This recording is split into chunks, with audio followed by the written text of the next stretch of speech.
Hai semua, dimanapun kalian berada, semoga kalian dalam keadaan baik-baik saja dan bahagia. Di video kali ini kita akan melanjutkan drama Korea yang berjudul I'm Not a Robot. Sebelum itu jangan lupa subscribe dan nyalakan loncengnya.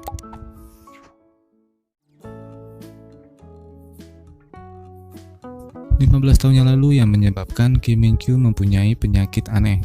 Sebenarnya dia saat masih kecil dan kedua orang tuanya masih ada, dia juga mempunyai teman masa kecilnya, yaitu Yeri dan CEO Huang. Dan penuh dengan kegembiraan sampai akhirnya tragedi itu terjadi saat ulang tahunnya. Saat sedang dalam mobil, dia dan keluarganya bermain permainan kata. Kata yang ditebak ayah adalah langit, sehingga ia membuka kaca jendelanya untuk melihat langit. Sayangnya balon Kim Min Kyu yang semula ada di dalam terbawa angin sampai menutupi wajah ayahnya. Ayahnya berusaha menyingkirkan balonnya, namun di depannya sudah ada mobil truk, dan terjadilah kecelakaan yang menyebabkan kedua orang tuanya meninggal. Dia menangis memanggil ibunya. Saat dia sadar, hanya ada CEO Huang dan ayahnya di depannya. Dia menanyakan ayah dan ibunya, tapi ayah Huang menjawab bahwa dia harus kuat dan kini ia dan Huang akan menjadi keluarga. Ayah Huang berkata bahwa semua orang sedang menunggunya sekarang. Dia melihat jas upacara kematian yang sudah disiapkan untuknya. Saat berjalan menuju altar, seseorang memasukkan sesuatu ke saku jas Kim Min Kyu. Orang kepercayaan ayahnya bernama Pak Yon. Pak Yon kemudian datang menemuinya dan memintanya menandatangani dokumen yang katanya adalah dokumen pemakaman. Dia sudah akan mendatanganinya, tetapi kemudian ia meminta izin ke toilet terlebih dahulu. Di toilet, dia mencuci tangannya, dan saat akan mengambil sapu tangannya, dia menemukan sebuah surat dari Madam X. Isinya adalah agar dia tidak menandatangani apapun dan tidak bicara apapun. Kemudian Wang Yusel menemuinya, yang sedang menyendiri sambil membawa dokumennya. Wang Yusel mengajaknya tinggal bersamanya dan menjadi adik atau kakaknya. Kemudian dia mengambil dokumennya, membuka lembar terakhir dan menyetujuinya. Lalu ia menyerahkannya kembali kepada Wang Yusel. Wang Yusel memegang tangannya dan menyemangatinya, tapi yang dia lihat adalah sebuah tangan seperti monster. Ia melepaskan pegangan tangan Wang Yusel dan menjauh. Lalu dia melihat tangannya sendiri dan terlihat ada sebuah benjolan kecil. Wang Yusel menyerahkan dokumen itu pada ayahnya dan mengatakan bahwa sepertinya ada yang salah dengan Kim Min Kyu. Ayah Wang Yusel mengecek dokumennya dan melihat di sebelah nama Kim Min Kyu ada tulisan putra penyihir. Jadi Kim Min Kyu tidak mendatangani kontrak tersebut. Itulah kenapa dia memilih hidup sendiri, dan dia juga tidak bisa percaya kepada siapapun, karena banyak orang yang menginginkan harta dan menjatuhkannya.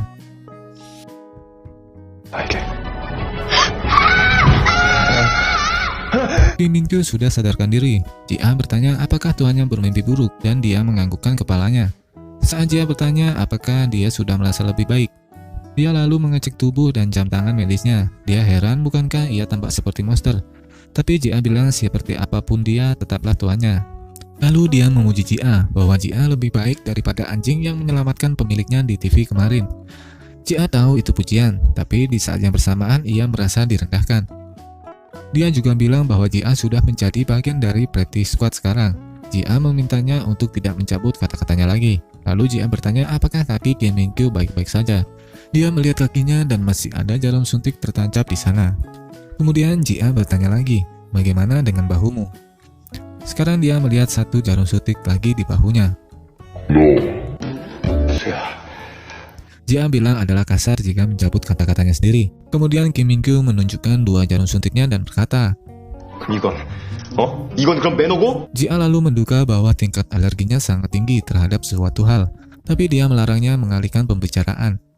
Dia lalu menyuruh Jia pergi karena ia akan tidur lagi. Jia berbalik dan berkata, 발등은 안 불편하세요? 손이 미끄러져서. 너 진짜! Profesor Hong lalu melihat Jia masuk ke lab dan mengomelinya karena tidak memberitahu kalau dia pergi keluar kemarin. Jia pikir Profesor Hong sudah melihat segalanya, jadi ia tidak membicarakannya lagi. Profesor Hong bertanya apakah Kim Min Kyu melakukan sesuatu yang aneh pada Jia. Jia berkata bahwa Kim Min Kyu orang yang normal, tidak pernah berbohong, dan memiliki sisi yang sangat lembut. Terlihat di sini Profesor Hong sedikit cemburu terhadap Jia yang memihak kepada Kim Min Kyu. Pai dan yang lain sedang bersama kepala pelayan. Kepala pelayan menyuruh mereka untuk mengecat sebuah bangunan sebanyak 3 lapis agar tahan air. Kemudian Profesor Hong membantu melepaskan mur di korset Jia dan terlihat ada banyak koyok di punggung Jia. Profesor Hong berkata bahwa Jia jangan salah paham karena ia sudah tidak memiliki perasaan apa-apa pada Jia. Tapi Jia tidak peduli, dia pamit pergi dan akan kembali saat makan malam. Kemudian Jia pergi menemui temannya Sung Hei dan menceritakan bahwa Kim Min-kyu menjadi bos kakak Jia. Jia juga menceritakan tentang usahanya menyelamatkan hidup Kim Min-kyu. Kemudian di tempat Kim Min-kyu, dia menelepon Dr. Oh dan menceritakan bahwa ia sembuh lebih cepat dari biasanya. Dr. Oh bilang itu mungkin karena serangan alerginya ringan. Tapi dia bilang ia hampir mati. Dr. Oh berkata bahwa ia akan pergi ke Inggris besok, jadi tidak bisa bersiaga untuk Kim Min-kyu. Kemudian dia menelepon Jia. Kim Min-kyu berkata bahwa ia sudah menerima kalungnya, tapi ia belum membukanya. Dia berkata apakah Jia benar-benar menghancurkan kalung itu dengan palu, karena ia harus menyiapkan dirinya. Dia tetap tidak percaya, walau Jia terus berkata bahwa dia mengirimkan kalungnya dalam keadaan utuh. Dan Kim Min-kyu mematikan teleponnya tiba-tiba. Kemudian Jia melihat petisi kompetisinya. Jia yakin bahwa petisinya akan berhasil karena Kim Min-kyu sedang sakit. Dan menurut Jia, orang yang sakit memiliki pikiran terbuka dan sensitif. Jadi membaca surat dengan tulisan tangan akan menggerakkan hatinya. Di tempat lain, kakak Jia melihat video AJ3. Dia kaget karena mirip sekali dengan Jia. CEO Huang menjelaskan bahwa itu adalah robot. Di tempat lain, dua orang berpakaian hitam sedang melacak mobil-mobil yang digunakan tim Santa Maria untuk pindahan. Dan mereka menemukan mobil Dayang yang sudah berkarat dan menyuruh orang untuk melacak pemiliknya. Setelah mendapatkan pemiliknya, mereka lalu mengirim pesan ke nomor sanib yang berisi bahwa ada paket untuknya di alamat kantor tim Santa Maria yang lama. Kemudian malam harinya, Hotel dan Sanib dengan menahan sakit di bahunya mereka datang karena mengira itu adalah paket spare part AJ3 dari Afrika. Ketika tahu itu hanyalah paket gratis, mereka menyesal sudah datang ke sana. Kemudian kedua pria mengikuti mobil Sanib, tapi kehilangan mereka saat mobil Sanib sudah berbelok ke gerbang utama rumah Kim Min-kyu. Skin berganti di mana Kim Min-kyu sedang bermain game, dan tiba-tiba teringat perkataan Yeri yang mengajaknya menikah karena permintaan ayah Yeri. Setelah bermain game, dia menggunakan kursi pijatnya dan mengingat ajakan Yeri agar mereka berkencan selama 3 hari. Dia lalu melihat film percintaan di mana tokohnya saling berciuman. Dia kembali mengingat Yeri yang berkata, jika pada akhirnya dia bisa mencium Kim Min-kyu, maka ia akan menikah dengannya. Di lab, Profesor Hong sedang menonton rekaman saat Kim Min-kyu sedang sekarat. Muktal dan Sanib datang dan mengeluh tubuh mereka yang sakit dan kelelahan. Jia menyuruh mereka melepas baju agar dia bisa memasangkan koyok. Profesor Hong datang dan berkata dia yang akan memasangkan koyoknya, tapi Hotel bilang mereka akan memasangnya sendiri. Ternyata ada Kim Min-kyu yang datang ke lab dan akan mengintip ke dalam, tapi tiba-tiba dia mendengar ada suara orang mengerang. Di dalam, Hotel sedang mengerang saat Profesor Hong memasang koyok di bahunya. Sanib menyuruh Hotel berhenti mengerang karena orang akan berpikir mereka sedang menonton film dewasa. Jia dan yang lainnya tertawa sangat keras. Hotel berkata bahwa mereka harus pergi ke sauna, tapi Jia bilang berenang lebih baik untuk mengurangi rasa sakit akibat kelelahan. Jia lalu bertanya kenapa layar monitor menunjukkan lampu merah yang terus berkedip. Tiba-tiba Kim Min-kyu membuka pintu lab.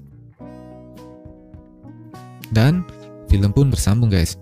Masih penasaran dengan alur cerita filmnya? Ikutin terus dan tetap stay. Terima kasih dan sampai jumpa di video selanjutnya.